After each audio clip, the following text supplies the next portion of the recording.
Dear believer, have you ever stopped to consider why you believe what you believe? Have you ever thought about why you chose the religion you chose?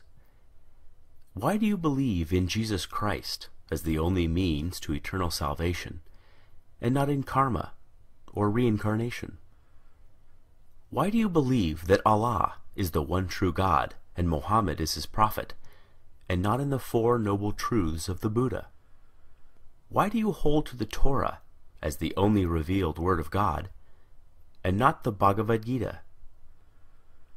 Dear believer, do you ever wonder why your heaven resembles a utopian earth, and is composed of the same base elements found right here on this planet? Do you ever wonder why your deity governs within a power structure that resembles that of the specific time and place in which your holy text was written?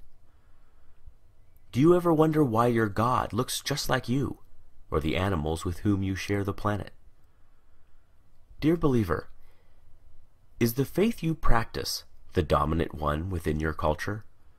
Do you not find it at least a little suspicious that the overwhelming majority of all religious believers adopt the religion of the society into which they were born, yet remain convinced they've lucked out or been divinely admitted into the one true faith? Does it not make you at least somewhat apprehensive that almost every person of faith chooses belief not because of its virtues, supporting evidence, moral codes, or expression of worship, but rather because it was what they were born into? Why, out of the abundance of faith choices available, does almost every believer on the planet choose the faith that's within arm's reach? Are you a Christian because you were born in America or Europe? A Muslim because you were born in Saudi Arabia or Indonesia? A Buddhist because you were born in Japan or China? A Hindu because you were born in India? Can it be that faith is, in almost every case, just an accident of geography? Do you sincerely believe that had you been born in another country, you'd undoubtedly still be practicing the same faith you now embrace? Dear believer, is the faith you practice that of your parents and their parents before them? Is it the first to which you were exposed? Did you know that nearly all religious devotees end up believing what they were taught to believe by their parents? Why is it that we scoff at the idea of labeling a young person a Republican child, or a Marxist child, or a Keynesian child, understanding he or she lacks the intellectual discrimination, life experience, and wisdom to make such a complicated and nuanced decision? But we do not raise so much as an eyebrow when a youngster is referred to as a Christian child, surely a choice no less complex. Could it be that there's no such thing as a Muslim child, just a child of Muslim parents? Dear believer, you are supremely confident in your faith. You know it is the right one, and all others are wrong. You are literally willing to bet your eternal soul on that very fact. And yet, have you ever stopped to consider that there are 24 major religions and literally thousands of different faiths practiced on this planet? Did you know that within Christianity alone, there are more than 45,000 different denominations, each claiming to understand ultimate truth better than all the others? Do you realize that each member of every faith practiced is just as devout, just as sincere, and their conviction every bit as sure as yours? Did you know they too read infallible holy texts, have airtight apologetics, have experienced miracles, feel God's presence, sense his still small voice, obediently follow his perfect will for their lives, love him indescribably, and can defend their belief with the same fervency as you do yours? And yet, since every religion is mutually exclusive and contradicts the others in matters both large and small, they cannot all be right. Right?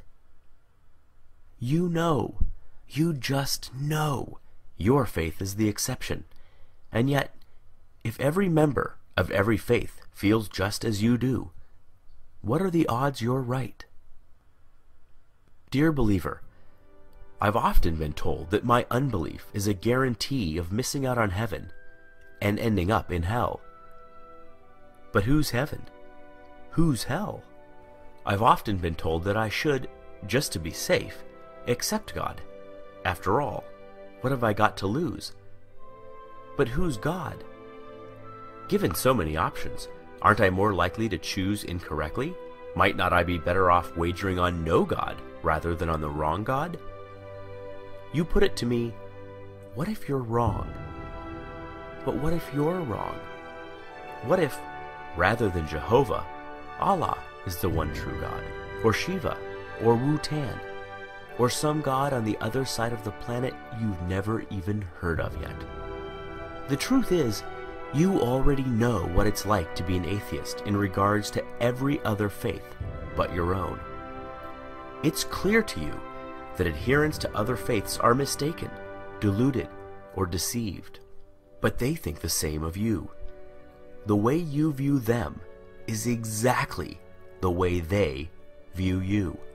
Every devout Hindu has embraced his faith for the exact same reasons you have embraced yours.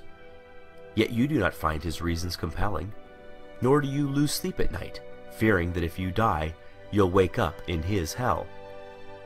Given this, is it so hard to see why some of us just take our atheism one God further? Dear believer, I wonder if religions aren't just ancient constructs in which early humans attempted to both explain and control the chaotic world around them. Though irrational in content, their emergence certainly isn't. We do not blame our ancestors for inventing religion. There is no shame whatsoever in stumbling when you are blind, or failing to properly construct a puzzle in the dark. But we no longer live in the dark. Science is ablaze in our world and illuminates our way, dissipating shadows and exposing even the deepest of crevices. We no longer live in the cave. We have crossed the valley, scaled the mountains, and have begun to make out the magnificent vista on the other side. We no longer require comforting stories to make us feel safe or valued. Is it not time that our beliefs match our discoveries? Is it not time that our ideas reflect our new perspective? There is equal, if not greater awe in reality than there is in fantasy.